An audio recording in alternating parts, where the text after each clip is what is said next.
without further ado, over to you, John. Okay, thank you, Rachel. Okay, hello everyone. Welcome to today's presentation. If you're a live participant or if you're viewing at a later date at a more convenient time, a very warm welcome. So the Izu Geo Trail. Okay, the basic flow of my presentation today, I'll begin with a brief introduction, then move on to the geology of the Izu Peninsula, followed by a quick overview of the 7-day itinerary, then moving on to some interesting history, followed by some essential gear for the tour, then moving on to how does a day on tour flow, and then we'll get into some daily highlights, starting with the walking, talk a little bit about the onsens, and then going into the food. Following that, I'll talk about Wasabi, and then a little bit about where I live and some of my experiences in the peninsula. But that's the basic flow of how things will work today. Okay, so we're going to begin with the geology. The introduction. So here you can see me. The photo on the left was taken just on Monday at a local waterfall. I've lived on the Izu Peninsula since 2016. I moved here to be with my wife and to start a family. We have a small English school in one of the local villages, which is our main way of supporting our lifestyle. The image on the right is from 2014, where I was privileged enough to be part of the royal visit to Uluru. I lived at Uluru prior to coming to Izu for about 10 years. I was involved heavily with the local Indigenous community, living with an Aboriginal elder. And myself and my wife, we both speak English, Japanese, and the Pitjantjatjara language. And I actually find a lot in common between Uluru and Izu, in that both are areas of amazing geology, showing how the earth forms, and also how the earth recycles nature. And both Izu and Uluru are really good places where you can experience how human perceptions and interactions with their natural environment have shaped spirituality. Okay, so that's enough about myself and where I'm from. Now we'll move into the geology of the Izu Peninsula, because that really underpins everything that the tour is about. So the Izu Peninsula is a UNESCO listed global geopark. Okay, and that's a relatively new label created in 2015. And it's a label basically where sites and landscapes of international geological significance are managed with a holistic concept of protection, education, sustainable development, and with geotourism being a fundamental feature. Okay, and that's basically what we're doing on the Izu Geo Trail.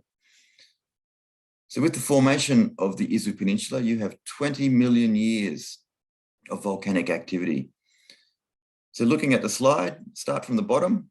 20 million years ago, you have the beginning of submarine volcanism, which forms the basis of the peninsula. And this happened a few hundred miles to the south of present-day Izu. From about 1 million years ago, that submarine volcanism, as it slowly moved north at a rate of about 2 centimeters a year, you then have a collision with Honshu, which then started large-scale terrestrial volcanism. And all this was contributing to the formation of Mount Fuji as well. And then from 150,000 years ago, you have scattered monogenetic or single volcanic eruptions, which continues on through to the present day. So with those 3 periods, underneath you'll notice I've labeled what days on tour we actually walk through the best examples of those periods.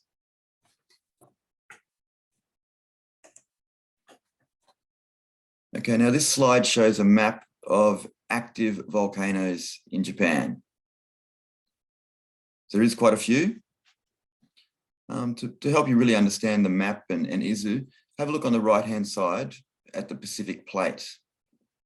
Okay, now this Pacific Plate is being subducted, going underneath, is all sucked under, both the American plate and the Philippine plate. Now, the Izu Peninsula is the northernmost tip of the Philippine plate. So being subducted under the plate, it creates an arc of volcanoes on each plate. So there's an arc of volcanoes on the North American plate and an arc of volcanoes on the Philippine sea plate. Okay. This makes the Izu Peninsula the only place on the planet where two active arcs are colliding and the resulting phenomena can be easily observed. Now, the Philippine plate, if you have a look on the center, it's also being subducted under the Eurasian plate along this area known as the Nankai Trough. And a major event in this area would cause massive damage to the coastline, especially in Shizuoka Prefecture. And as a member of the Volunteer Emergency Services, I have participated in 2 drills anticipating this scenario. So here's some color coding of the plates to help you understand a bit easier how they all fit together. And if you have a look at the enlargement of the Izu area, you can see Mount Fuji in the north. So the converging of the 4 plates creates what we see today. And just below Mount Fuji is the impact zone of where the peninsula collided with Honshu. You'll notice Hakone volcano. You'll notice with Izu being on the northern tip of the Philippine plate, on either side of the edges of the plate, you've got the Suruga Trough and the Sagami Trough, both very deep areas of ocean, very close to the coastline. And this provides Izu with its rich fishing grounds. And you'll notice the central mountains on the peninsula. These mountains receive about 4,000 millimeters of rain each year. And this makes it the ideal location for Wasabi terraces, which Izu is quite famous for.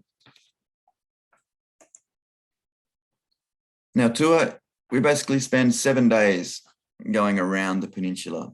The peninsula itself is about 1,500 square kilometers. It extends 60 kilometers southward and has a maximum east-west width of about 40 kilometers. The total coastal length is 318 kilometers. The surrounding seas can reach a depth of up to 2,500 meters. The highest peak around Mount Amagi is only about 1,400 meters, but there's lots of peaks in the center of Izu with a similar height. So going through the day-to-day walking on the tour, day 1, around the Jogasaki coastline, we're walking coastal trails. Day 2, we go into the mountains up on the Amagi highlands. Day 3, we come out of the mountains, back onto coastal trails, returning to the coastline. Days 4 and 5 is all coastal walking. Day 6, we're back into the mountains. And then on day 7, no real walking on the day. We wake up, we have breakfast, we travel to Mishima to say farewell. And the X is where I live. And to give you an idea of just how rugged the peninsula is, last weekend we drove from our house to the Jogasaki Kaigan to attend a flea market, and it was a 2-hour drive through the mountains, even though it was probably only a 35-kilometer distance as the crow flies. Okay, moving on to some history. Human history in the Izu Peninsula begins in the Stone Age during the Jomon period of Japanese history. And the Izu Islands are a source of obsidian. Okay, obsidian has been traded on the Japanese mainland for over 20,000 years. Basically, obsidian is a volcanic stone easily flaked for cutting tools like axes, knives, and you can make arrowheads from it as well.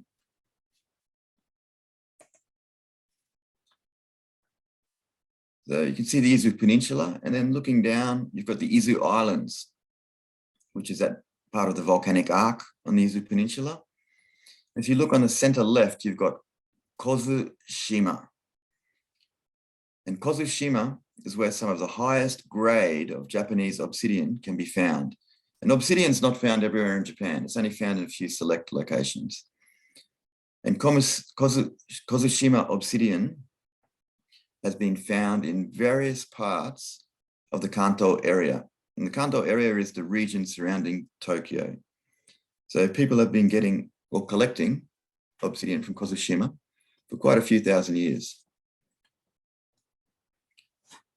Kozushima is also known as Kami Atsume no Shima, or the island where gods gather.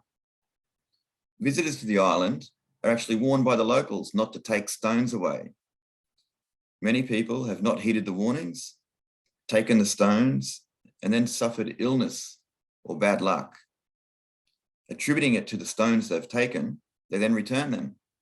And I find this particularly interesting because I encountered similar phenomena whilst working at Uluru, with the phenomena known as the sorry rocks, where people have souvenired pieces of Uluru, experience bad luck, and they then return them.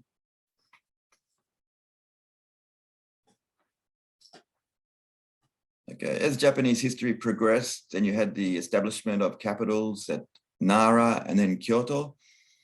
Izu was recognized as a self-governing province.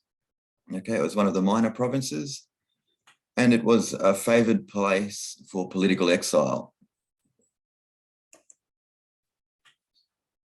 And those of you familiar with Japanese history may know of the Genpei War, the battle between the Minamoto and the Taira clans, which occurred during 1180 to 1185.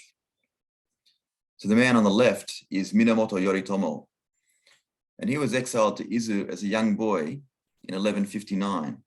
He lived under surveillance for 20 years, after which he emerged as the main player during the Genpei conflict. At the end of the conflict, he arose to become shogun, and this really signifies the beginning of the feudal era in Japanese history. If you've traveled with Walk Japan on some of our other tours, especially the Basho tour, you may have heard of Minamoto Yoritomo, Minamoto Yoshinaka, Minamoto Yoshitsune. Okay, it's a bit of a mouthful, all the three names, but Yoshitsune on the Basho tour was Yoritomo's brother. And then if you've been on our Nakasendo tour or the Kiso Road tours, Yoshinaka was Yoritomo's cousin. Okay, so quite an important man in Japanese history. The figure on the left is the image of Nichiren. He's a Buddhist monk who founded one of the popular sects of Buddhism still around today, and it is quite a large Buddhist sect. He was quite vocal in presenting his way as the only true way. And as such, he fell out of favor for a brief period, and he was exiled to Izu from 1261 to 1263. And then Japanese history progresses. We have, towards the end of the feudal period, the Tokugawa period, where Tokugawa united Japan. And during this time, Izu fell under Tokugawa administration.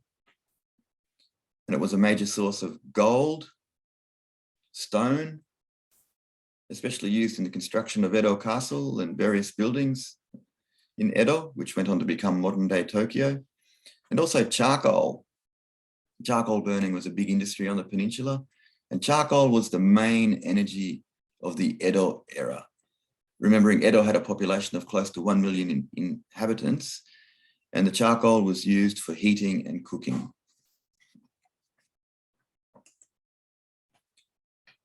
This is Gyokusenji Temple, located in Shimoda. Okay, we visit here during the tour. This is the current main hall of the temple. It was constructed in 1848. Shortly after the construction, it was commandeered by the Tokugawa shogunate, and it was used as a residence for foreign visitors. During this time in the mid-1800s, everybody was knocking on Japan's door to open up. Okay, for 200 years, Japan had been closed off to the world. But as Europe and the surrounding world was evolving, they wanted Japan to open the ports. So this temple was used by the Tokugawa as a residence for those foreign visitors. Some important dates during this period: 1854 saw the signing of the Kanagawa Treaty between the US and Japan. 1855 saw the Shimoda Treaty signed between Japan and Russia. And then 1856, the arrival of Townsend Harris. The temple served as the official US consulate, and it was the first foreign consulate to be opened in Japan.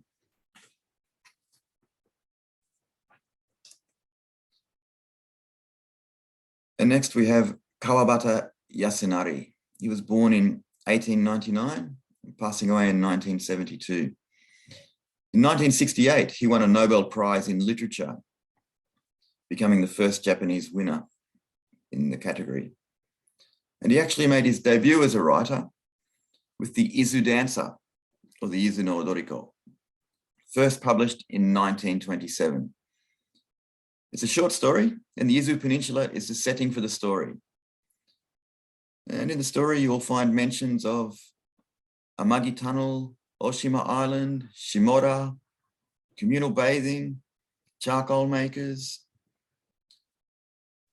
It is a short story. If you're a quick reader, you could probably finish it on the train traveling to Izu on day one. That's a 2-hour journey. It is a great little read, and if you do get a chance to read it before the tour, it's good. Even reading it after the tour, I really think it does enhance your overall experience of what the Izu Geo Trail has to offer. Okay, moving on to some essential gear for coming on tour. This can really apply to most of the tours on Walk Japan. Number one, good walking shoes, comfortable, waterproof, worn in. And if it's been a while, or if you already have a good pair of walking shoes, but it's been a while since you've used them and they've sat in the cupboard for a year or so, make sure you get them out and do a few kilometers before you come on tour. And that's just to check that the sole is still firmly attached, because sometimes over time and no use, the glue starts to become brittle and your sole can fall off. So just be aware of that. Okay. If you're in the market for a good pair of shoes, I prefer to use the Salomon walking shoes. This particular pair, I got 1,500 kilometers walking out of before they really started to show any signs of falling apart. And the lacing system, being a simple button that you push and you can tighten or loosen, is great for Japan, where you've got to take your shoes off everywhere. Okay, some gaiters. These are great when trails are covered in autumn leaves to stop any sticks and stones getting in through the top of your shoes, especially if they're a lower cut walking shoe. Waterproof, gives a bit more resistance to getting damp shoes when it rains. And they're also good for walking through shallow snow. Okay, walking poles. These are good for support going up or downhill, which we do a lot on most of our tours. Collapsible ones are very convenient, but it's a good idea to familiarize yourself with the procedure of collapsing them before coming on tour. There's different brands use different mechanisms. So get the shop assistant to show you how to do it if you're buying them from a shop, or if you buy them online, you might have to search online for the method of how to engage the mechanism. Okay, rain gear. Rain gear is good to have. This is my personal rain gear. If it's waterproof, it's also windproof, so they can double up as a light outer shell. I find a zipper on the legs makes the pants easy to slip on when you get caught in a sudden downpour. And I also use these pants over the top of light hiking pants when I'm walking through snow. Okay. Collapsible umbrella can also be a handy addition, but I tend to leave them everywhere and forget them. Okay, I don't use walking poles myself, but here is my rain gear with a 20-litre backpack. And that's all you really need on the Izu Geo Trail, just a smaller backpack because we travel with our main luggage every day, and a waterproof backpack cover to protect anything inside it. Some backpacks come with a cover, but some don't. So I have an added cover for this particular backpack. If I was on a tour, like the Basho tour or one of the other tours where we send our luggage ahead and we have to travel with a change of clothes, I would probably have a larger backpack, around 30 to 40 litres. But here in that 20-litre backpack, you can see how the rain gear and everything all packed in. Still plenty of room for a picnic lunch, a water bottle, and a light fleece. Walking poles, they can be attached to the outside straps. Okay, how does a day flow on tour? Basically, we're going to wake up, have breakfast at our accommodation, and then begin our day's walking. Could be various trails. We could have lunch as a picnic during the day's walking, or we could call in at a restaurant that has a local speciality. Then by about 4 p.m, we should be arriving at our accommodation. On the Izu Geo Trail, most of our accommodation is ryokan style accommodation. Upon check-in, we have time to relax, chill out for a bit in the rooms. You'll probably notice that there's no bedding when you first arrive in the room. Don't worry about that. The bedding will be set up whilst we're having dinner. After a bit of relaxation time, we then head to the onsen. Okay, the tour leaders will go through onsen etiquette during the tour, but basically you get yourself clean before soaking in the bath, where then you can reflect on the day and just relax. After having a bath, we'll then get changed into our evening wear, yukatas. These are provided by the accommodation. There's a little bit of a trick in putting them on the correct way, but tour leaders will go through that during the course of the tour. We then have dinner. Okay, most of our dinners we actually sit at a table and chairs, but there is one night on the Izu Geo tour where we're sitting on the floor to enjoy our evening feast. Even though we're sitting on the floor, if you have a look where I am, right at the back left of the table, you'll notice that there's some small back supports, which can be quite handy when seated on the floor. After dinner, we'll have time to have a chat about the day, reflect on what we experienced, talk a little bit about what's coming up the following day. Then it's time for bed.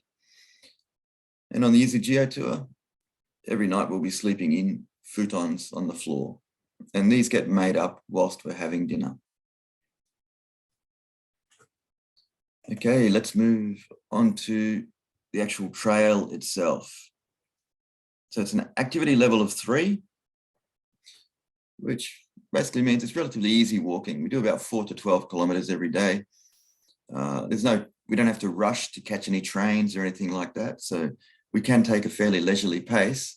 But then if you look down, you'll notice the technical level is 4.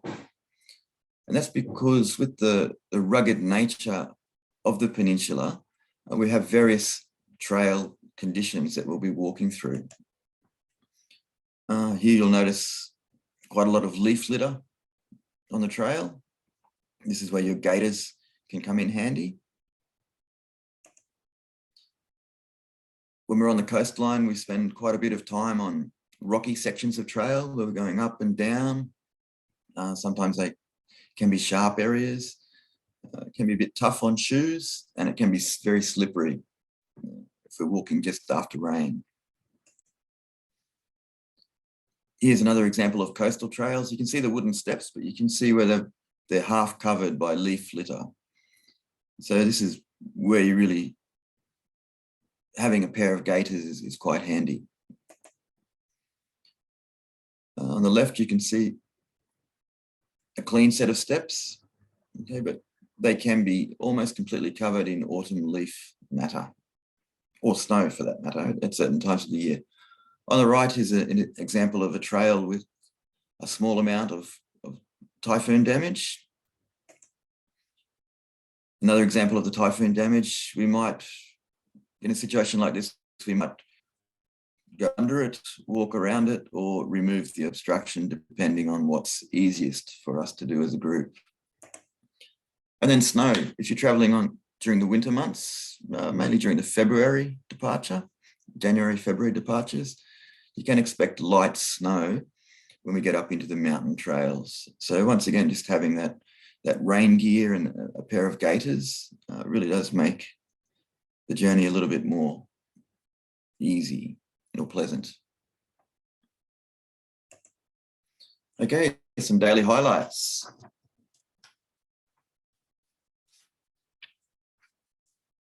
This particular photo is taken on day 4 when we're staying at Iridahama Beach, and it's just across the road from our accommodation. So if you want to wake up early and watch a sunrise on the Izu Peninsula, this is the place to do it.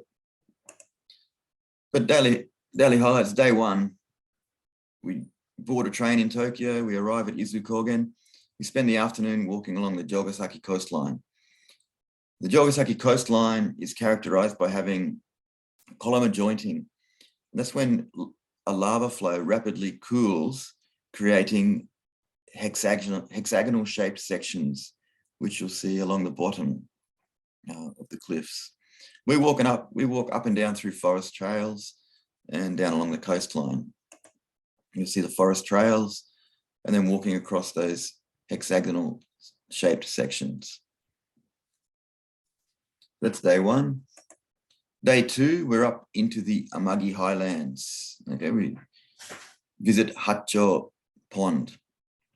This is taken from a lookout overlooking the pond on a clear day. You can actually see a nice view out to Mount Fuji. Another view of the pond. And we visit Amagi Tunnel on this day. This is the longest stone tunnel constructed in Japan almost 100 years ago.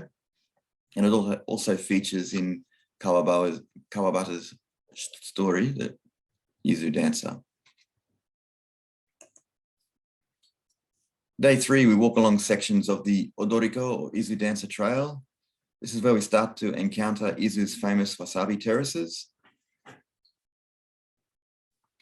We follow forest paths, which lead us to Nanadaro, or the 7 waterfalls of Kawazu. So the photo on the right, you've got the statues from Kawabata's novel, The Izu Dancer. On the left, you've got Snake Waterfall. You may be able to see how the water flows, similar to how a snake slithers. And after rain, the hexagonal shaped rocks along the side of the river, they really do resemble the scales of a snake. And it's actually my favorite of the 7 waterfalls. After lunch, we travel to Shirahama Shrine, which is on the outskirts of Shimoda. And here is the beach side of the shrine. You've got the Torii Gate overlooking the ocean. If you have a look on the horizon, you can see some of the Izu Islands emerging from the ocean. You may recognize this photo from the Walk Japan website. Now, on a clear day, Kozushima, that place I spoke about before where the obsidian was collected, Kozushima is visible. And for me, myself personally, when I visit here, I like to reflect on the Jomon people who for thousands of years would have witnessed volcanoes erupting out of the ocean. From here, they would have departed on a 50-kilometer journey across the ocean to collect that high-grade obsidian from Kozushima. So I think it really is a special place where for millennia, people's observations and experiences have shaped their spirituality, which over time has evolved into present-day Shinto. And in the Shinto legends of the area, you've got the main Shinto shrine on the Izu Peninsula is at Mishima, where we finished the tour. And there's a fire god that resides in that shrine.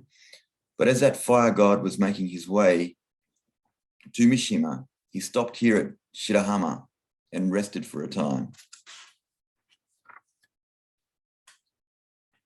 And from this shrine, or the beachside section of the shrine, if you look immediately to the right,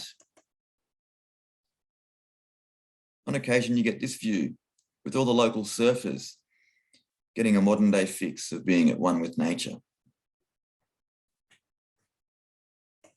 Okay, moving on to day 4, back into coastal walking. Here's our lunch spot at Yumigahama Beach. Yumigahama means bow, and if you have a look at the shape of the beach, it really does resemble a drawn bow. After this, we'll visit Irozaki. It's the southernmost tip of the Izu Peninsula.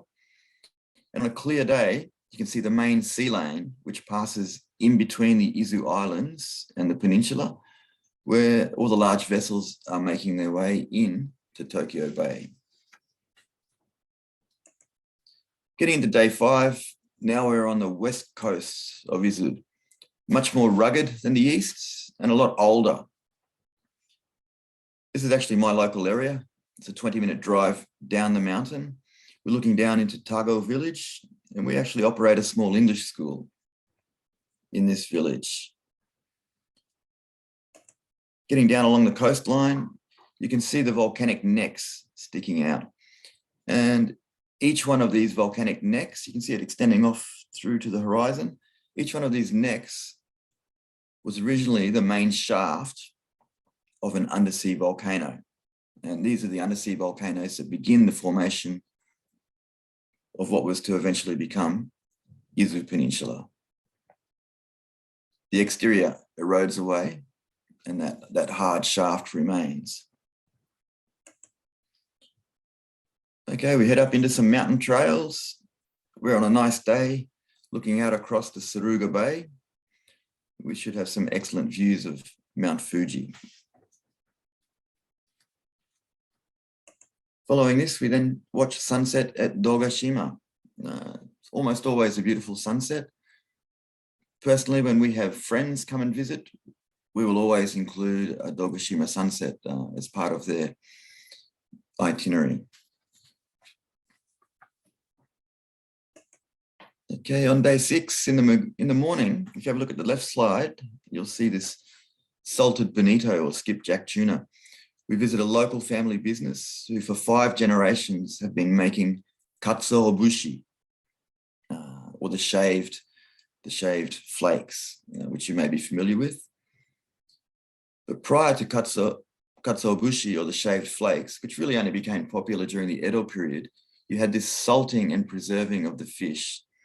And this historical records showing that people from this region were paying their taxes in salted fish way back in the Nara period. So that's going back 1,000 years. So after our visit to the family business, we then head up into the mountains, walking along Mount Daruma. And once again, it gives us fantastic views out over Mount Fuji and looking on the impact zone where the Izu landmass collided with Honshu. And if you were to look in the opposite direction from where this photo is taken, you can actually see almost the whole peninsula jutting out into the Pacific Ocean. We then travel on to Shuzenji, where we have a little bit of time in the afternoon to walk around and experience the township of Shuzenji. And it's an old onsen town with quite a little bit of history around it. And it is very pretty during the autumn months of the year. And this is the river that flows along the ryokan where we stay for the night.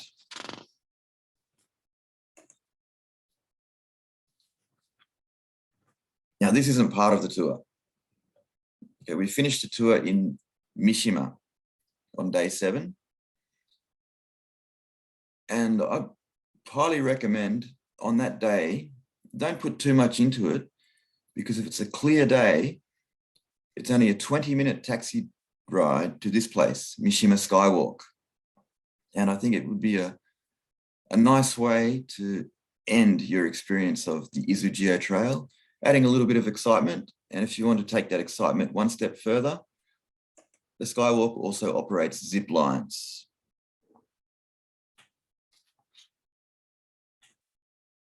I actually had a friend who went on the zip lines, and I asked them, I said, how was the view?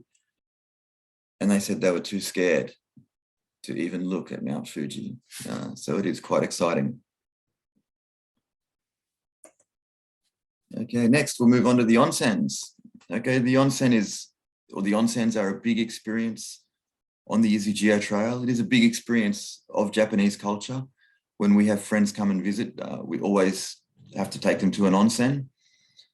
I remember back to when I first arrived, or when I first returned to Japan, meeting my wife's father. Inside 30 minutes of meeting him, he dragged me off to an onsen where we were sitting down together, naked in the bathtub, talking about our future lives. So it is a very important part of Japanese culture. This is one of the onsens that we use during the tour. And one of the features of this onsen is the Izu stone, which has been mined or quarried locally, featured in the walls. Another example of an onsen in a room made from the Izu stone. Here's an outside bath. This is where we stay on night 2 at Kawazu. And if you look out in the background, you'll see the famous Kawazu Loop Road. So that's a very nice place to have an afternoon bath with a spectacular view. This is the last night on the tour when we stay at Arai Ryokan in Shuzenji. And this particular onsen, or this part of the onsen, is a heritage listed property. It's been around for well over 100 years. There's a little bit more light in this photo of the bathing area. You'll see the 2 onsen baths. You'll notice on the left, in the area that you use to get clean, there's no shower heads. So this is still really traditional, where you use bamboo buckets and you're scooping up the water to wash yourself.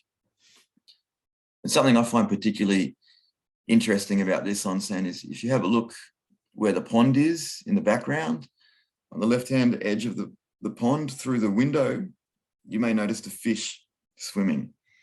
And whilst you're soaking in the bath, it really does feel like the fish are watching you.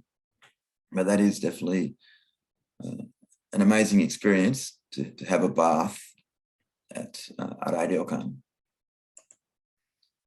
The next onsen, sadly, this is not part of the tour, but this is my favorite onsen on the west coast of Izu. This is near Dogashima, where we visit on day 4. They're only small baths, but whilst you're in the bath, you can enjoy the famous West Izu sunsets.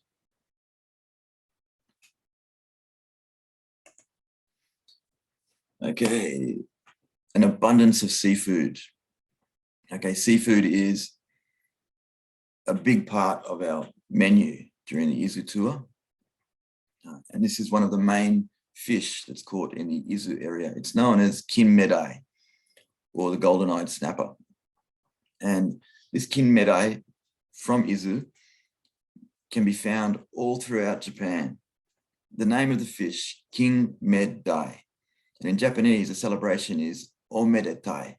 So with that similarity between the pronunciation of the words, this fish features quite heavily on special occasions. So weddings and celebrations, it's quite common to find this fish all throughout Japan, but it's sourced from Izu and you will eat it during the course of the tour, probably on more than one occasion. Okay, this is an example of the entree or beginner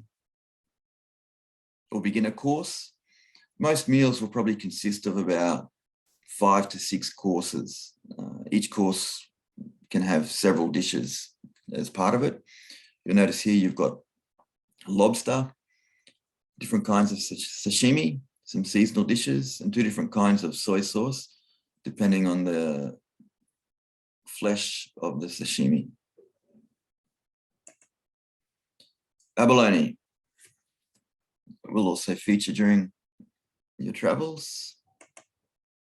Lobster sashimi. Seasonality is also found during the courses. This is during the beginning of autumn, just as the leaves are starting to change color. And you can see where the autumn leaves really do enhance the visual appeal of the dishes that are presented to us. Again, a selection of sashimi with some turban shell.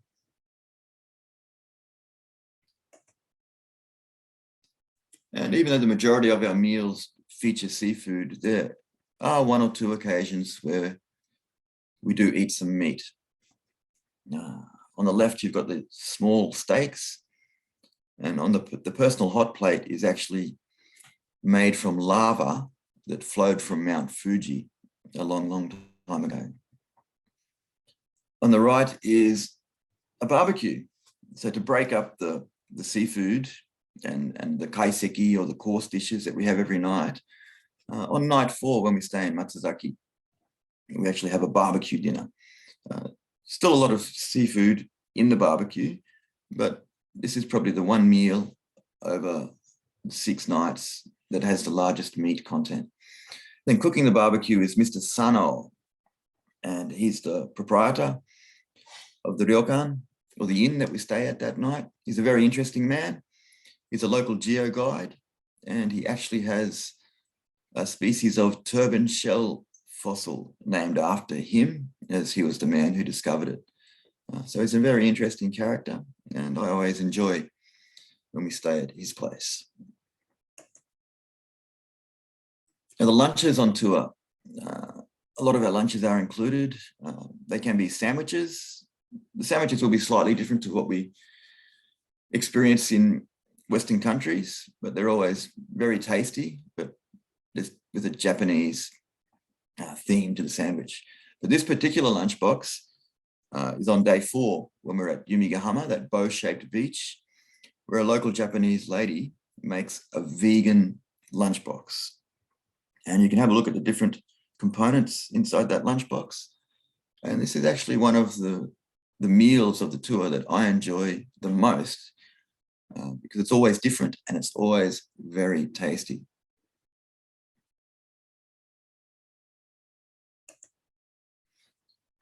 Okay, now it's time to talk about wasabi. Okay. Here you have a shark skin grater with the wasabi being grated up. Now, Izu is famous as a wasabi producing area. And I'm fortunate that one of my friends in the village I live in is a wasabi farmer. And I was lucky enough to have him take me to his terraces, and was able to view the whole procedure from harvest to finished product.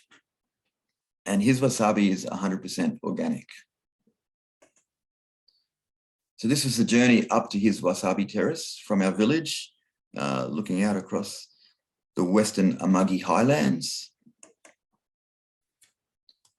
We then arrived at one of his terraces. He actually has 3 sets of terraces. You notice a little monorail, which he utilizes when he has a big harvest. But because we were only getting a small amount, we walked down. And there you can see him there. That's Yushi. Okay, this is the wasabi growing in the terrace. You can see it's growing in the sand. When they harvest and open up a terrace, they actually have to go through with a vacuum cleaner and remove all the silt. And that just maintains the good drainage needed for the next season's crop. And what's really special about Yushi's wasabi terrace, or terraces, is that they're spring fed. Okay, wasabi terraces will be either spring fed or creek fed. And Yushi explained to me that the main difference between the two, with Izu experiencing a lot of typhoons, is that a spring fed wasabi terrace suffers very little damage during a typhoon, whereas a creek fed wasabi terrace, with a heavy volume of rain, the water levels can rise, causing a huge amount of damage to your terrace. If you look at this image, right in the middle, you may be able to notice where the water is bubbling out, and that's the source of the irrigation of Yushi's terrace. Okay, here's the wasabi as it comes out. If you have a look at the picture on the left, not much of the plant is wasted. The top sections will be cut off and turned into pickles. The thick stems in the middle are what becomes the finished product. And the new stems just starting to grow out of the root base will be removed, and those are going to be planted and become next year's crop. And the slide on the right, or the picture on the right, is the section that becomes the finished product. That's what it's all about. And a section that size, that's probably about 15 centimeters long and about 3 centimeters wide. And that's worth about 1,000 yen to Yushi. The final stages of preparation of the wasabi involve using a bamboo scraper to clean it up. And this preserves the exterior surface of the wasabi so as not to scar it. Then you have the finished product, okay? Izu wasabi.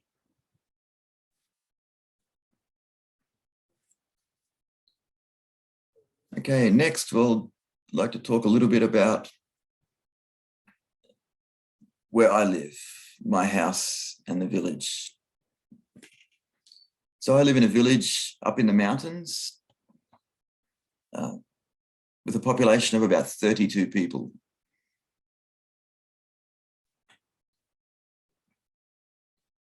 And what's interesting, or what I find interesting, is the Japanese address system. We don't have a number allocated to the street. It's a lot system, similar to what's used in Western countries. So my actual street address is the mountain I live on. It's not a street address, I have a mountain address, Osori Mountain. And on Osori Mountain, I live in subdivision 9 of lot 2069.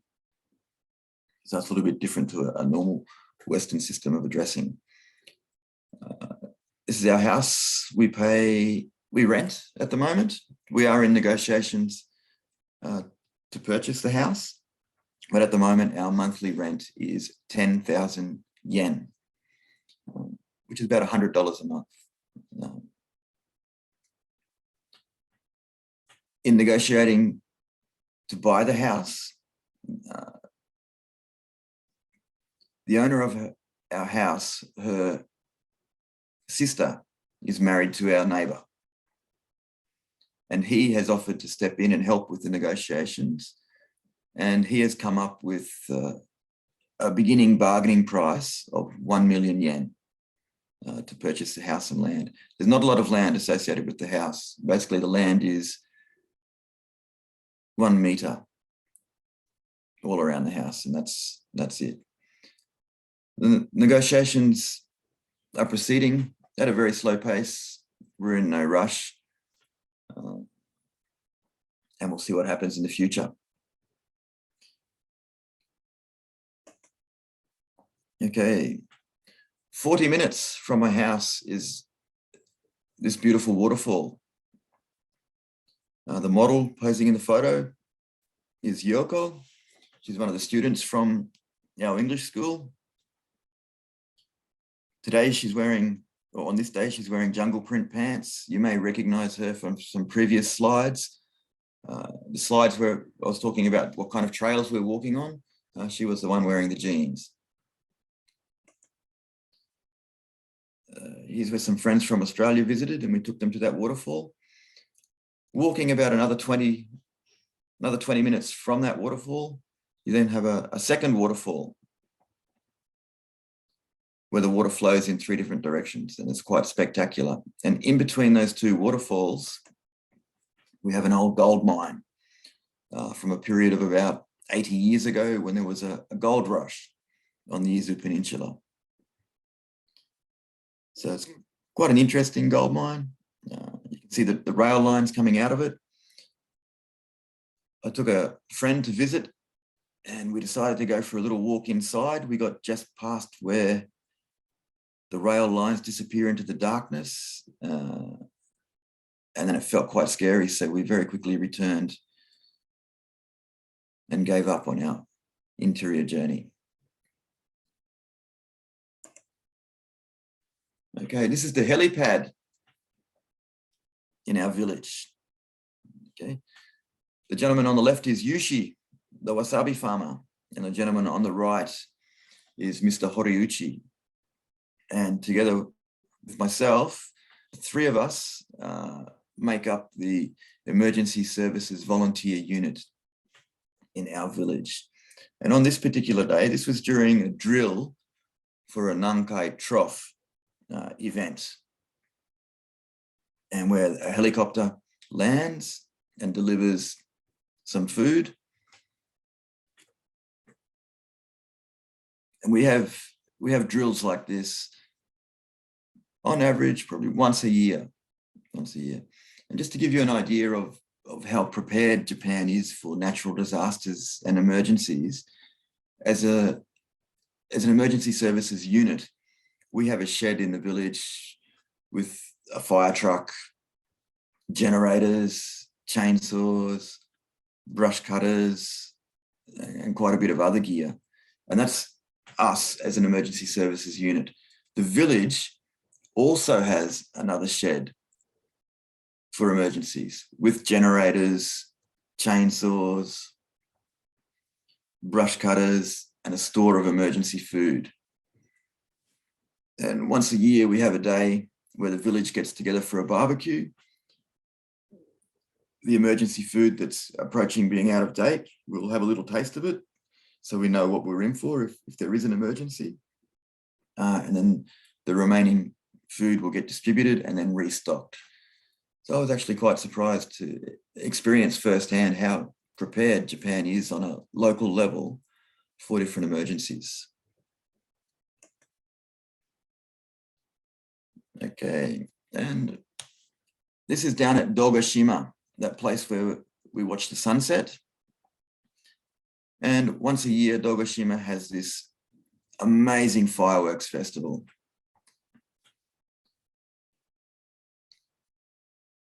If you have a look down at the bottom left, you'll see where the fireworks are shooting up out of the water. The theme with this fireworks festival is the local people fighting off a group of pirates centuries ago.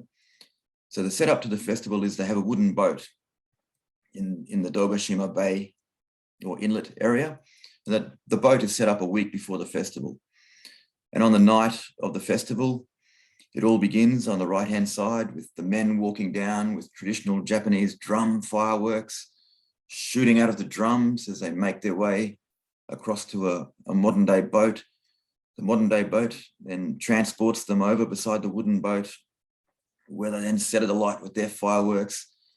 That explodes, and then all the fireworks come up from the Dogashima cliffs. Now, during the tour, we actually walk across these cliffs. And when you attend the firework event, you're only sitting about 80 meters away from the launch site of the fireworks. So as each firework explodes, you feel, or the explosion reverberates through you. And it's one of the best little firework festivals you'll ever experience. And that happens during July. Okay, and that concludes my presentation about the Izu Geo Trail and the Izu Geo Tour. Thank you very much for your time today listening.